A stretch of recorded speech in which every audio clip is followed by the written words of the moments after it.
안녕하세요. 제 사연을 들어주시려고 찾아와 주신 여러분께 활기찬 마음으로 인사부터 드리도록 하겠습니다. 저는 지금 막장 같은 인생을 청산하고 새 출발을 하기 위해 마음을 다잡고 사는 아직 40이 되지 않은 신세대 여성입니다. 제가 제 입으로 저를 소개하려고 하니까 어떤 수식어를 붙여야 하지만 제 성격에 대한 이해가 빠르게 이루어질지 고민이 많았는데 결국은 진부한 말로 시작하게 되네요. 여러분들은 살면서 얼마만큼의 인내심을 가지고 버티십니까? 저는 인내심이 무척이나 부족한 사람이라 생각하며 살았는데 그건 완벽한 제 오해였습니다. 이런 일을 셀 수 없이 겪어놓고도 사람을 고쳤을 수 있다고 생각하며 제 스스로 마음의 병을 키우며 살았던 과거를 생각하면 저는 인내심이 대단한 사람이었습니다. 하지만 인내심이 아무리 많은 사람이라도 몇 번의 고생을 하다 보면 결국에는 바닥을 드러내지 않겠습니까? 저는 결국 끝판왕까지 겪게 되었습니다.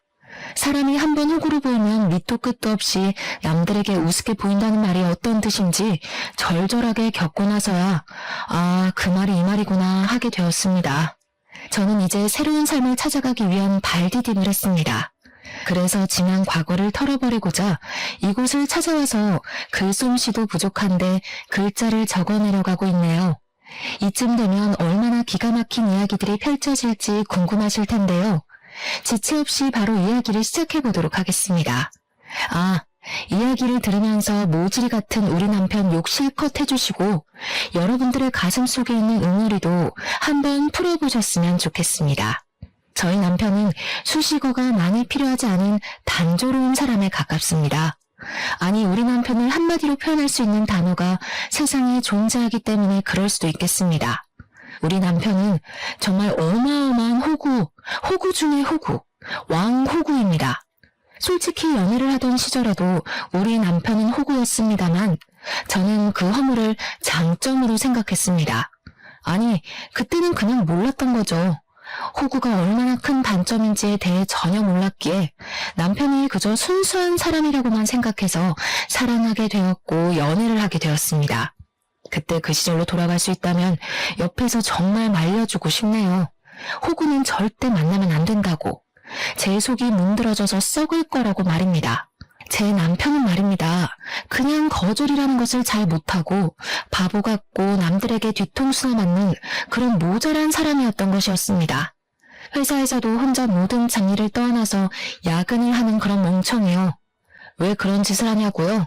거절을 못하니까. 남들이 부탁하면 예 알겠습니다 해서 그런 거예요. 저는 그런 남편에게 몇 번이나 거절을 하는 법을 알아야 한다고, 남들이 부탁하는 걸 단호하게 쳐낼 줄 알아야 한다고 말을 수도 없이 했지만 고쳐지지가 않았습니다. 보통은 이러면 도망을 가거나 이별을 고할지 모르겠지만 저는 제 자신을 너무나도 자만하고 말았습니다. 제가 이 남자를 변화시킬 수 있을 거라는 그런 생각을 하게 된 거죠. 솔직히 저는 제가 남편을 고칠 수 있을 거라고 생각했습니다. 우리 남편에게 가장 답이 없는 부분은 바로 고등학교 친구들이라는 세 놈, 철수, 민수, 동수라는 수 3형제인데 진짜 쓰레기 중에 쓰레기인 놈들이었습니다.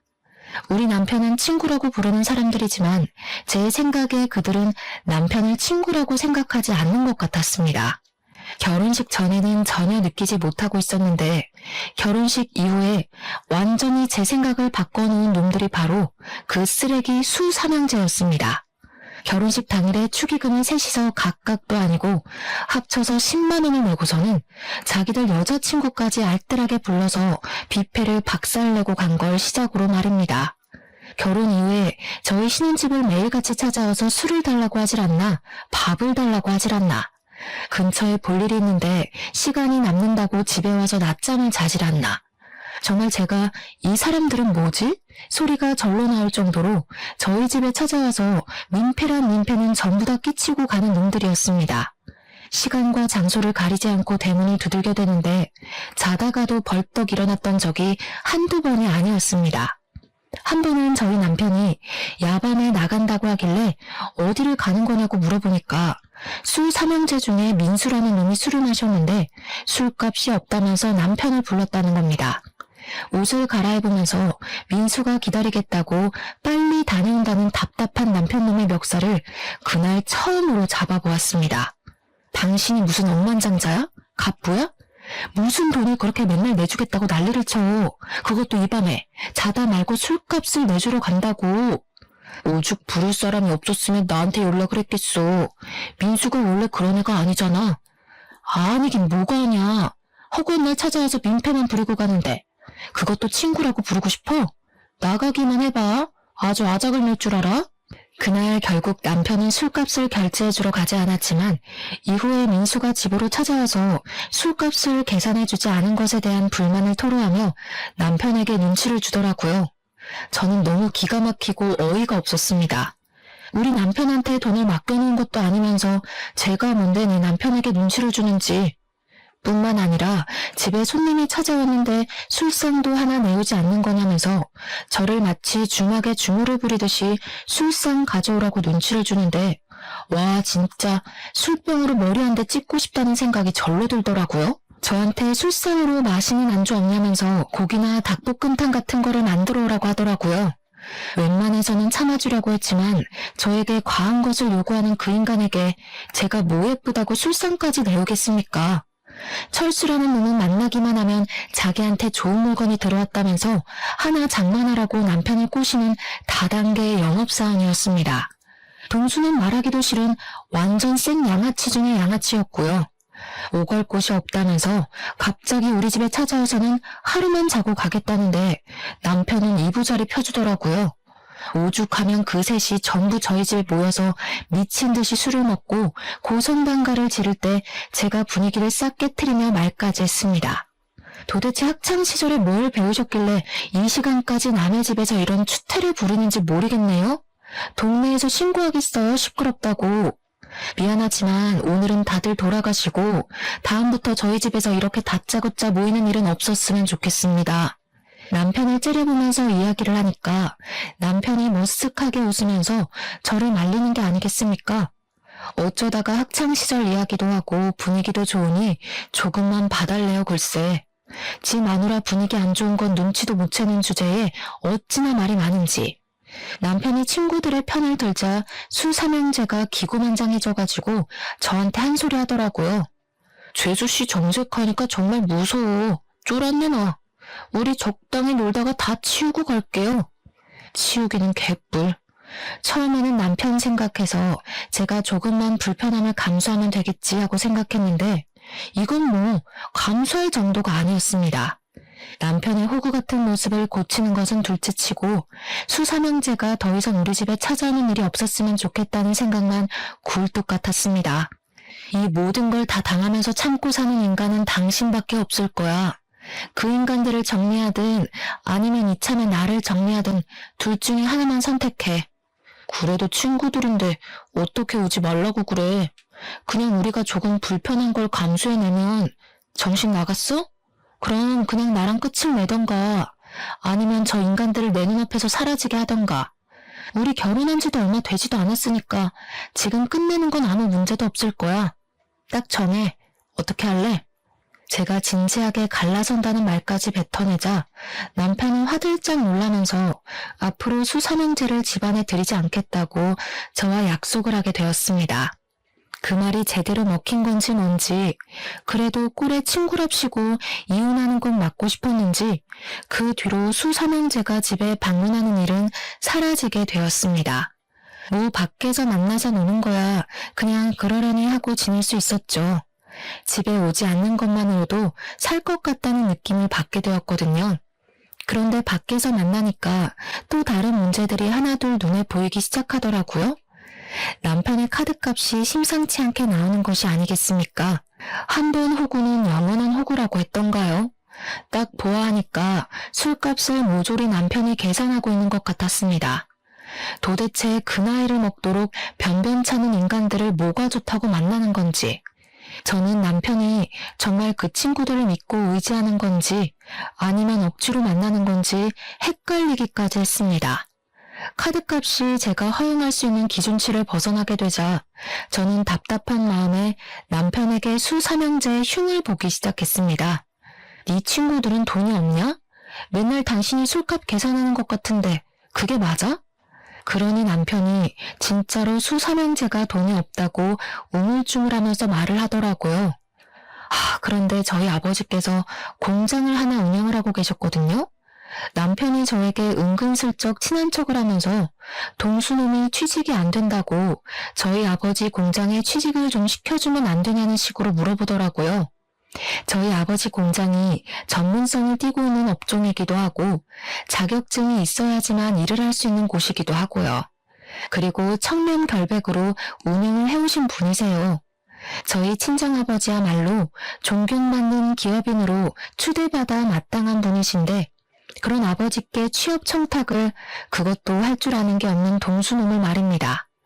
저는 남편을 아주 하찮게 바라보면서 우리 아버지 공장은 그렇게 청탁을 해서 들어올 수 있는 곳이 아니라고 딱 잘라서 거절을 했습니다.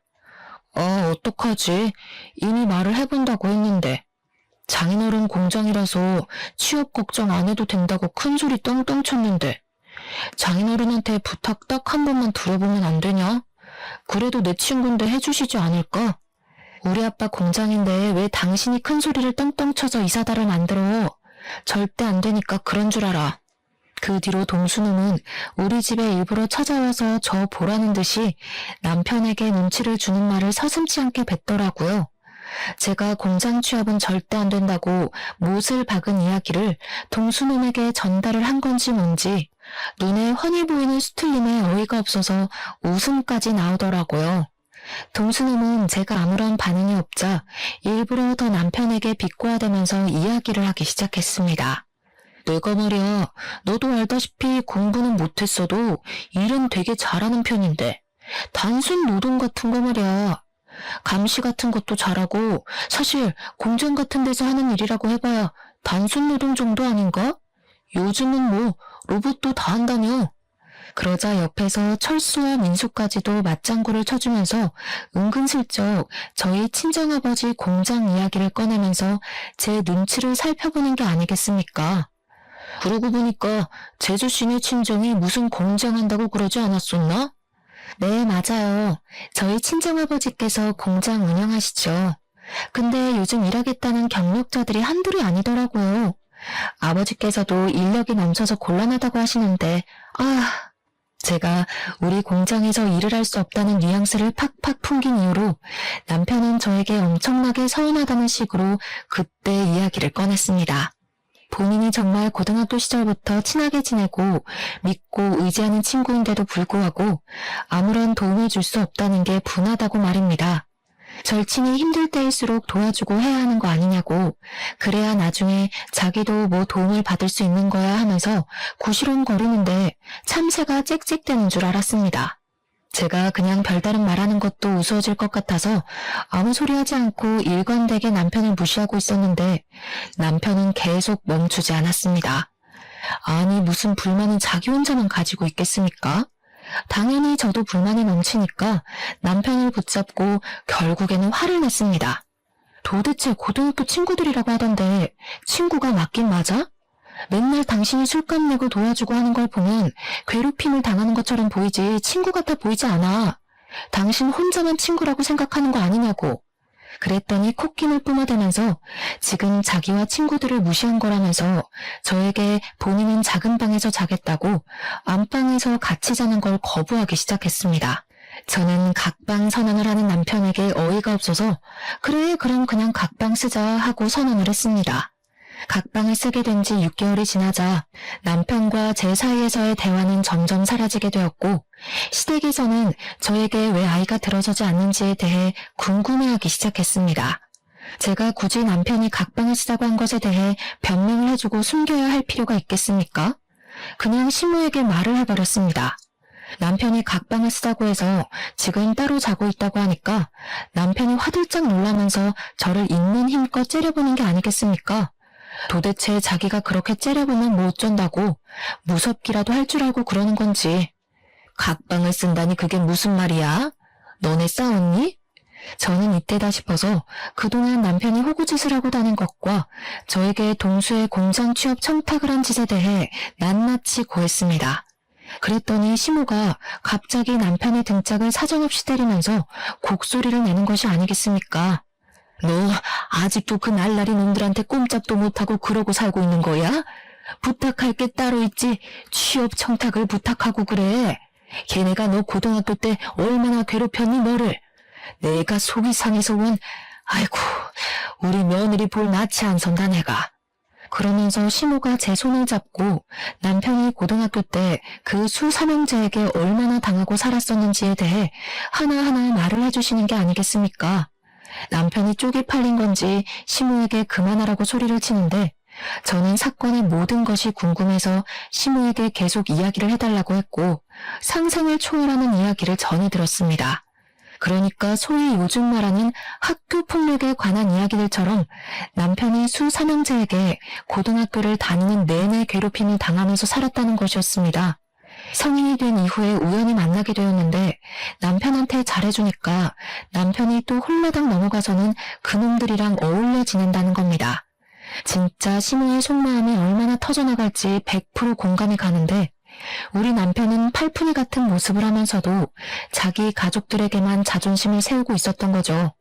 사람이 허세가 있는 건 좋은 것이 아니지만 너무 없는 것도 사실 별로지 않겠습니까? 저는 남편에게 정이 팍팍 떨어지고 있었습니다. 시모는 제 손을 잡으면서 아무리 그래도 이미 결혼을 한 사이고 가족이니까 허물을 덮을 줄도 알아야 한다며 결국에는 남편의 편을 들어주더라고요. 각방 쓰는 걸 멈추고 부부 사이가 좋아지려면 아이를 하루빨리 가지는 것도 방법이라고 하면서 저를 설득하기 시작했습니다. 하지만 이미 저희 부부 두 사람 사이에는 돌이킬 수 없는 골이 존재하고 있었는데 그렇게 쉽게 모든 것이 해결되겠습니까? 그러던 남편이 어느 날 갑자기 저와 상의도 없이 갑자기 직장을 이직하겠다는 허튼 소리를 짓거리더라고요. 제가 어이가 없어서 남편에게 그게 무슨 말도 안 되는 소리냐, 지금 다니는 직장이 탄탄한데 굳이 다른 직장으로 이직을 해야 할 이유가 있냐고 말렸습니다. 그랬더니 이직을 하려는 회사가 미래 전망이 좋은 회사고 자기에게 승진도 보장이 되어 있다고 말을 하는 게 아니겠습니까? 세상에 어느 회사가 승진을 보장해준다는 건지 말이 안 된다고 생각해서 지금 다니는 회사나 잘 다니라고 했더니 자기가 하고 싶은 대로 하면서 살고 싶다는 겁니다. 아니, 제 맘대로 살고 싶으면 도대체 저랑 왜 결혼을 했는지, 저는 남편과 결국 서로를 가족이라고 생각을 하는 게 맞냐면서 대판 싸우기 시작했습니다. 제 말에 딱히 반박도 못하고 씩씩거리던 남편은 본때를 보여주겠다더니 정말 회사를 그만두고 이직을 해버렸습니다. 말도 안 되는 화장품 회사로 말입니다. 우리 남편은 스킨 로션도 구별을 못하는 사람인데 무슨 화장품 회사를 다닌다는 말입니까? 제가 어이가 없어서 그 화장품이 어떤 화장품인지는 알고 싶은 마음에 브랜드나 회사 이름을 말해보라고 했더니 절대로 말을 안 해주더라고요. 그냥 유명한 곳이다 라고만 하면서 비밀로 하길래 왜 비밀로 하냐고 닥달을 했더니 어차피 응원도 안 해줄 건데 싸우기 싫다면서 말하기를 거부했습니다. 그러더니 맨날 무슨 영업이다 회식이다 하면서 집에도 늦게 들어오고 술만 매일같이 마시고 난리도 아닌 겁니다. 거기다가 더 짜증이 나는 건 뭐냐면 이직을 한 이후에 생활비를 가져오지 않는 겁니다.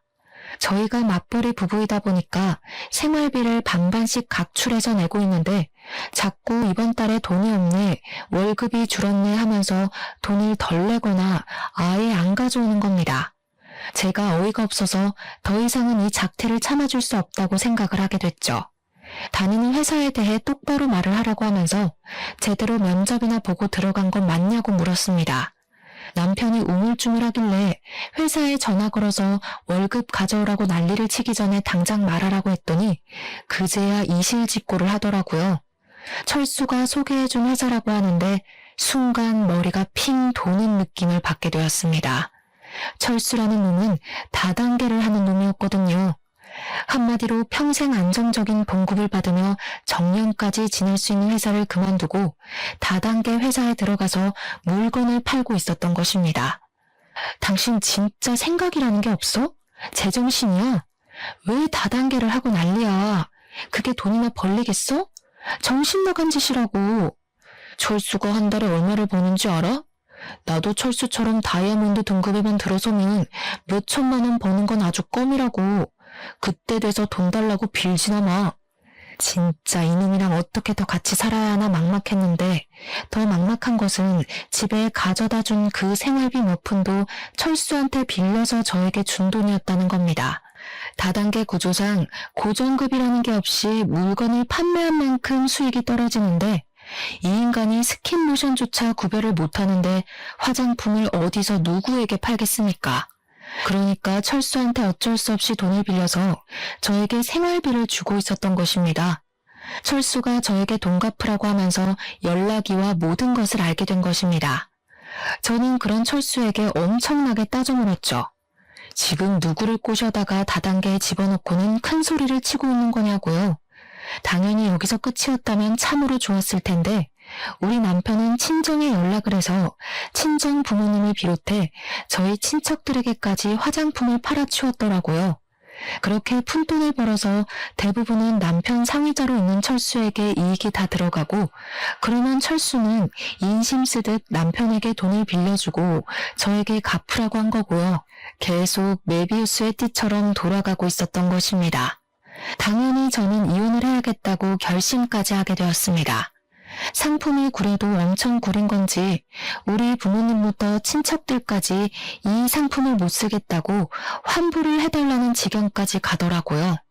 남편은 뻔뻔하게 해결할 생각도 없는지 개봉해서 환불이 안 된다는 말만 하고 있었습니다.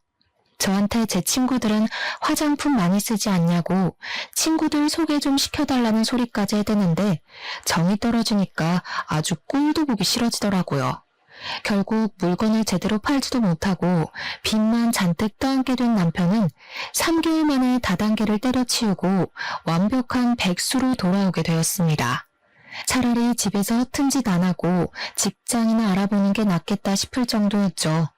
그런데 이 남편놈이 이번에는 무슨 자격증을 따고 싶다면서 공부를 하겠다는 게 아니겠습니까? 요즘은 자격증 시대라면서 잘하는 게 있어야 취직도 잘하고 돈도 많이 벌 수 있는 거라고 공부를 하겠다는데 웬일로 바른 말을 하나 싶었습니다. 그래서 공부 한번 해봐라 했더니 남편이 스터디 그룹을 알아봤다며 거기에서 같이 공부를 하면서 정보도 얻고 취업까지 해보겠다고 다짐을 했습니다. 최근 수개월 동안 마음에 안 드는지 투성이었는데 오래간만에 정신을 차린 것 같아서 저는 남편을 응원해주기로 했습니다. 그때까지만 해도 저는 남편에 대해 아주 티클만큼의 믿음은 가지고 있었거든요. 남편이 공부도 열심히 하고 스터디 활동도 꾸준히 하는 걸 보면서 저는 드디어 정신을 차렸구나, 이제 우리 남편이 강해졌구나 하는 생각이 들어 뿌듯했습니다. 그런데 제 믿음이 깊어지면 깊어질수록 이상하게 수상한 일들이 하나둘 생기기 시작하는 게 아니겠습니까? 분명 주말에만 공부를 하는 스터디 모임이라고 들었었는데 평일 주말 휴일 할 것 없이 스터디 모임을 나가는 게 아니겠습니까? 거기다가 더 수상했던 것은 야밤에 통화를 한다고 밖으로 나가지를 않나 휴대폰에 생전 걸어두지 않던 비밀번호까지 걸어두었더라고요.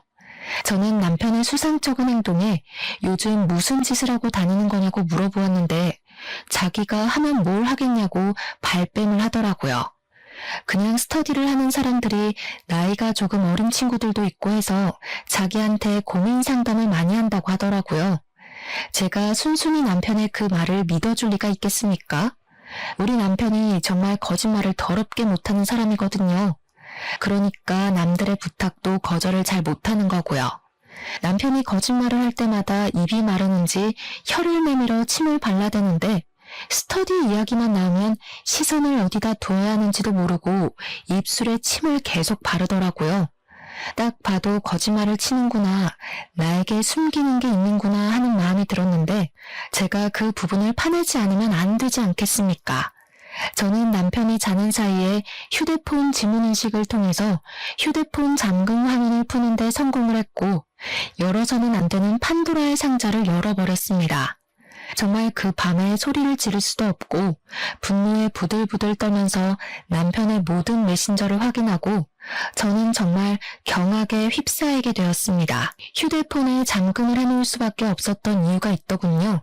바로 남편이 저 몰래 바람을 피우고 있었던 것이었습니다. 알고 보니 스터디에 간다던 남편은 아예 스터디 활동이라는 것을 시작한 적도 없었고, 웬 처음 보는 단톡방에 들어가서 다른 여자와 바람을 피우고 있었던 겁니다. 그 단톡방이 말입니다. 스터디를 가장한 유부 남녀들의 은밀한 모임이었던 것이었습니다. 한마디로 남편의 상간녀 또한 유부녀라는 소리였습니다. 심지어 그 여자와 함께 나눈 대화 내용에는 제 욕이 정말 입에 담기 힘들 정도로 어마어마하게 담겨 있었습니다. 우리 남편이 평소에 저를 이렇게 생각하는 것도 충격적이고, 불륜녀에게 환심을 사고 싶어서 저를 팔아치운 것을 알게 되니 기분이 나락으로 가더라고요.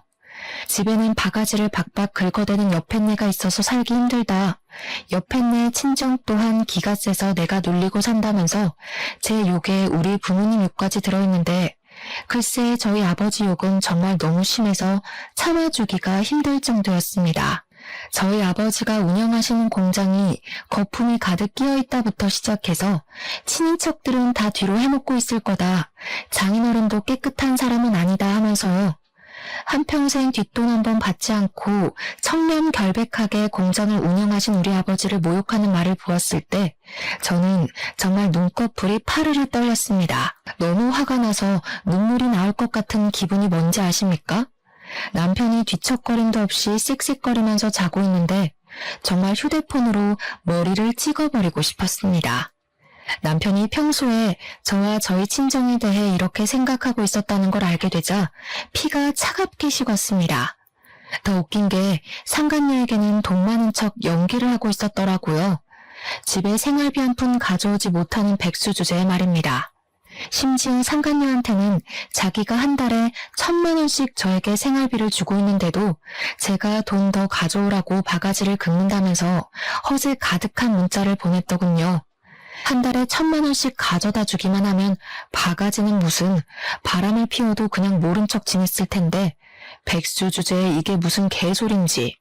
상간녀도 그 실제 하지도 않는 돈이 필요한 건지 그런 와이프가 있으면 얼마나 스트레스를 받겠냐면서 위로해주는 척 사장 한번 꼬셔서 인생 펴보라는 여우년이었습니다. 정말 그 상간녀도 끼리끼리라는 게 드러나는 부분이지 않겠습니까? 남편이 무슨 사장은커녕 아무것도 아닌 놈인데 그런 줄 믿고만 있다는 게 말입니다. 상간녀의 머리도 대단한 멍청이라는 게 증명되는 부분이었습니다. 저는 갱생이 불가능한 남편을 버리기로 결심했고 그날 남편의 휴대폰에서 보았던 모든 내용을 증거로 수집하기 시작했습니다. 휴대폰을 보다가 알게 된 사실이 하나 있었는데 그 유부 남녀의 모임에 남편을 초대한 사람이 다름 아닌 바로 동수였다는 것을 말입니다. 제 남편이 하다하다 친구의 추천으로 불륜까지 저지를 거라고는 상상도 못했는데 제대로 제가 뒤통수 맞은 거죠. 저는 이놈을 더 이상 봐주지 않고 제대로 참교육을 하기로 결심을 했습니다. 저는 다음날 스터디에 간다고 저의 눈을 바라보지도 않은 채 신이 나서 나가는 남편에게 쪽을 주겠다는 결심을 하고 계획대로 실행에 옮겼습니다.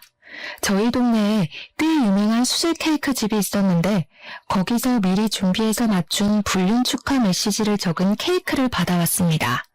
솜씨가 좋아서 유명한 가게였는데 인기가 많을만 하더라고요. 제가 남편과 상간녀의 사진을 주고 얼굴을 케이크에 박아달라고 부탁을 드렸거든요. 정말 무슨 프린트를 해놓은 것처럼 남편과 상간녀의 얼굴이 케이크 전면에 붙어있는데 케이크 사장님께서 저에게 혹시 복수에 성공하면 이 케이크를 SNS에 올려도 되냐고 물어보셨습니다. 수제 케이크집 사장님 SNS 친구가 10,000명이 넘는다고 하길래 저는 냉큼 좋다고 말씀을 드렸죠. 이런 주문은 처음이긴 하지만 제 복수를 응원한다고 말해주시는 사장님 덕분에 기분 좋게 남편에게 어디냐고 연락을 보냈습니다. 남편은 당당하게 지금 스터디를 하고 있는 중이라면서 저에게 사진을 한 장 전송해 주더라고요. 한 10명 정도 되는 남녀들이 단체로 수업을 받고 있는 사진이었는데 저는 이미 이 모임이 어떤 모임인지 진실을 알고 있는 사람이 아니겠습니까? 이 더러운 남녀들이 전부 불륜관계에 있는 사람들이라고 생각하니 헛구역질이 나올 것만 같았지만 저는 태연하게 공부 열심히 하라고 답장을 보냈습니다. 스터디를 가장한 불륜 모임이라 스터디하는 척 연기를 하는 사진임이 틀림없었지만 저는 기꺼이 속아주기로 결심을 했죠.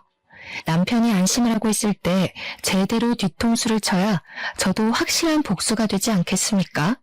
어차피 저는 전날 이미 남편의 휴대폰을 뒤져서 남편이 어디에서 저 모임을 하고 있는지 장소와 시간까지 전부 알아두었기에 거침없이 남편을 찾으러 갔습니다. 솔직히 저도 심장이 두근두근하긴 했지만 이게 두려움에서 나오는 심장박동인지 아니면 복수를 하기 전 흥분해서 두근거리는 건지 알 수가 없었습니다.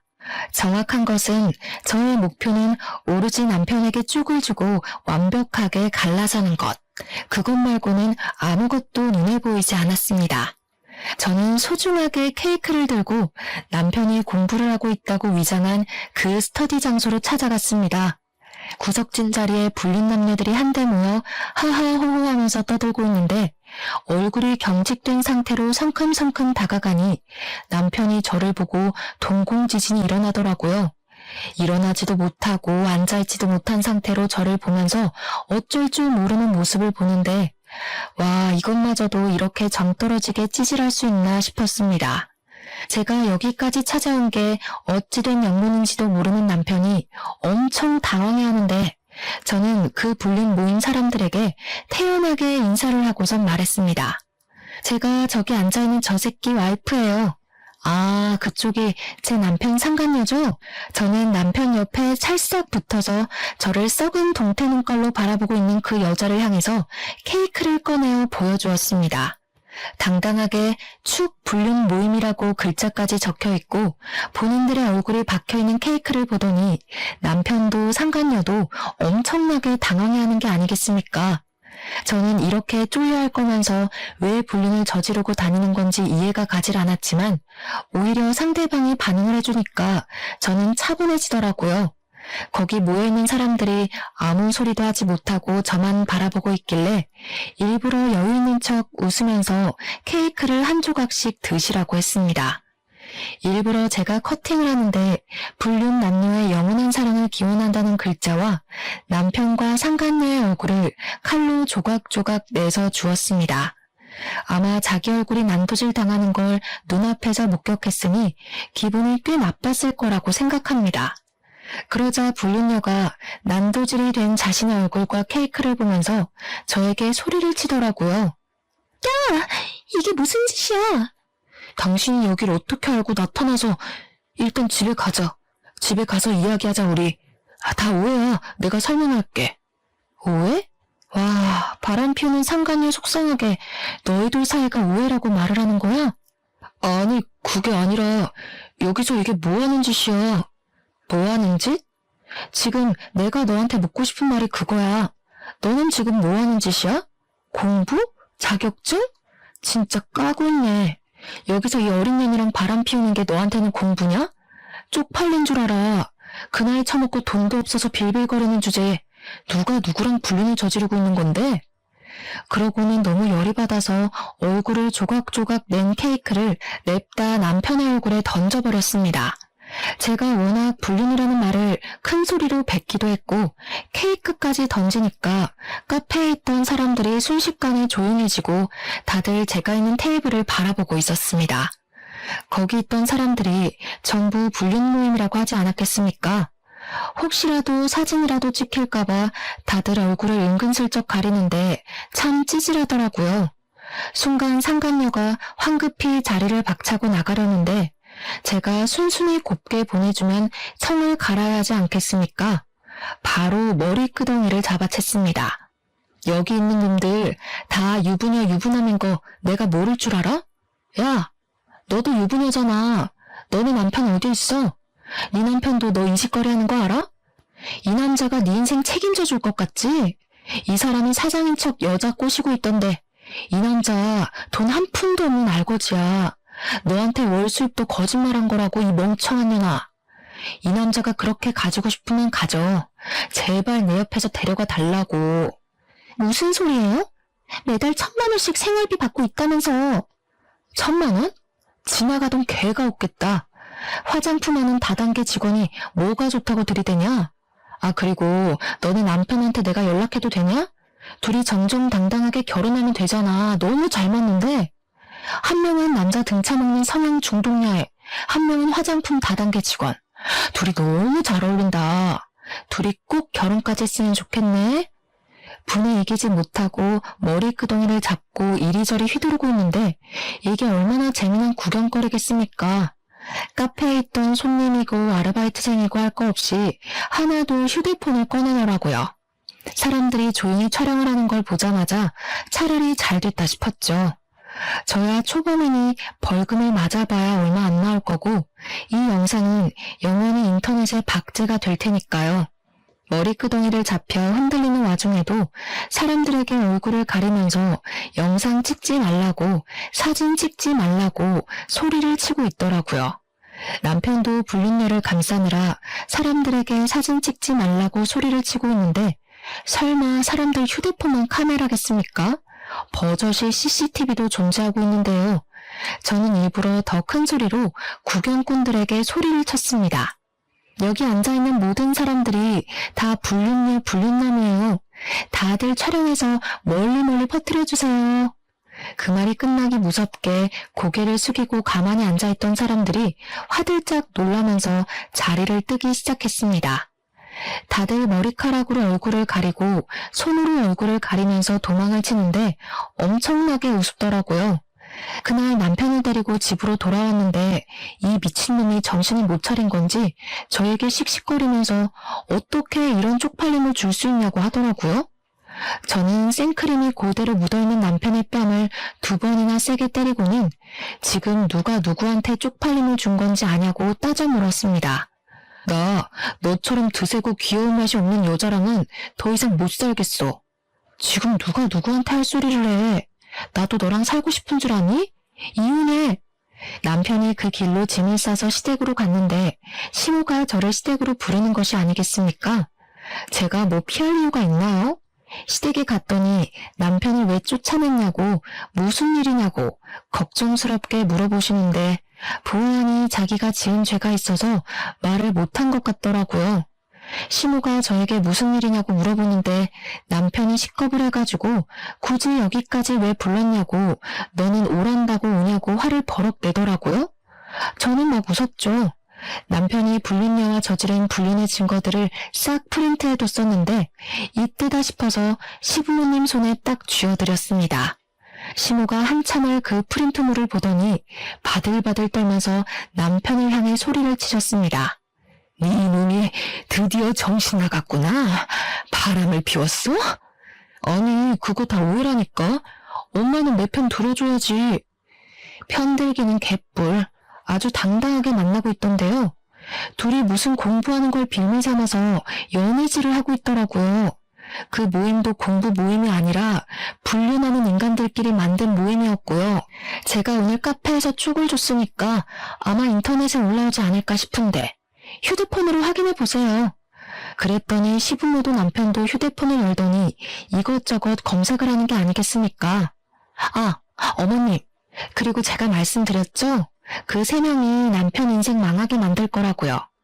여기 불륜 모임을 누가 소개해준 줄 아세요? 동수가 초대했어요. 동수가 아주 친구 인생 제대로 망치고 싶었는지 바람 피우라고 등 떠민 거라니까요. 그러게, 제가 그 3명이랑 멀리하라고 할 때 남편 정신 차리고 영 끊으면 이런 일까진 안 일어났겠다. 그렇죠? 하여튼 저는 이혼의 소송까지 모조리 할 준비가 되어 있으니까 그렇게들 하세요. 그 말을 끝으로 시댁에서 미련 없이 나왔는데 등 뒤에서 시모가 막 물건을 집어던지면서 남편에게 화를 내는 소리가 나더라고요. 예전에 시부가 젊었을 때 시모 몰래 바람을 피웠던 적이 있었는데 시모가 그 뒤로 바람 피우는 놈이라고 하면 아주 기겁을 하고 싫어했다더라고요. 그래서 시모가 큰 소리를 내면서 남편에게 자기 아비한테 배운 게 그거밖에 없냐고 나가 죽으라고 남편을 향해 발길질을 하고 계시더라고요. 궁금해서 뒤를 슬쩍 돌아보니까 남편이 시모 다리에 매달려서 빌고 있는데 어찌나 궁상맞던지 3주 정도의 시간이 흐르고 난 뒤 대충 정리할 거 다 정리해서 협의 이혼을 하기로 한 날 남편과 마주하게 됐는데 남편 몰골이 말이 아니더라고요. 살도 쪽 빠져가지고. 얼굴이 정말 죽을 상이 되어서는 저를 보자마자 눈물을 줄줄 흘리는 게 아니겠습니까? 갑자기 제 발 앞에 무릎을 꿇으면서 자기가 잘못했다고 이혼 안 하면 안 되냐고 하는데 뭘 잘못 처먹었나 싶었습니다. 저는 나름 그놈의 사정이 궁금해서 무슨 일이냐고 물어보았습니다. 철수한테 내용 증명이 도착하는 바람에 우리 부모님이 빚이 있다는 사실까지 알아버렸어. 엄마가 나를 얼마나 팼는지 오갈 곳도 없고 집에서는 하루 종일 눈치만 보이고 취직도 안 되고 돈 벌어서 알아서 갚으라고 해서 나 지금 막노동 뛰고 있어. 내가 다시 취직해서 안정적으로 돈 벌어올 테니까 한 번만 봐주면 안 될까? 불린 내랑도 다 정리했어. 진짜 한 번만 용서해줘. 내가 2번 다시는 이런 일로 당신 실망시키지 않을게. 그래, 앞으로 정신 똑바로 차리면서 살았으면 좋겠고, 하지만 이혼은 절대로 못 물러줘. 법원 앞에서 엉엉 소리를 내면서 울고불고 하는데 법원을 지나가는 사람마다 남편 꼴을 보고 혀를 끌끌 차더라고요. 남편이 잘못했나 보네. 그러니까 이혼을 당하지 하며 한 소리씩 하시면서요. 협의 이혼을 하는 그날까지 또 통쾌한 일이 하나 더 있었는데 그날 찍힌 동영상이 동네 맘카페에 싹 풀리면서 남편은 또 한 번 인생의 타격을 받게 되었습니다. 정말 각종 커뮤니티 사이트마다 케이크 불륜남으로 박제가 되면서 길 가다가 사람들이 알아볼까봐 고개도 숙이고 다니고 완전 페인처럼 산다고 하더라고요. 시부모는 저에게 미안하다고 장문의 메시지를 보내시곤 했지만 저는 그냥 읽고 씹어버렸습니다. 사람들은 말입니다. 자기 분수에 맞게 어울려 살아야 한다고 생각을 합니다. 그리고 친구 따라 강남 간다는 말처럼 친구도 제대로 골라서 사귀어야 하고요. 그냥 한순간의 실수로 바람만 피웠으면 저에게나 나쁜 놈이지 않겠습니까? 도대체 다단계는 왜 해가지고 이도 저도 아닌 놈이 되는지 모르겠습니다. 저는 이혼을 한 이후에 아주 행복한 솔로 라이프를 즐기면서 살고 있는 중이랍니다. 아직 제 나이가 40도 되지 않았으니까요. 이 남자 저 남자 만날 남자 하나 없겠냐 하는 마음을 먹고 편하게 살고 있는 중입니다. 전 남편이랑 살던 집 정리해서 나온 돈으로 혼자 살만한 투룸을 얻었고요. 위자료까지 싹 받아 챙긴 돈으로 노후 자금을 마련해두니 너무나도 편하더라고요. 이래서 잘릴까 당장 생활비 부족할까 신경을 안 써도 되고요. 오죽하면 늘 명치가 답답하고 아팠었는데 싹 내려갔지 뭐예요? 생각을 해봤는데 굳이 안 될 것 같은 놈 질질 끌고 갈 필요가 없더라고요. 제 인생 당당하게 저 혼자 즐겨보려고 노력하며 남은 인생 누구보다 멋들어지게 살겠습니다. 감사합니다.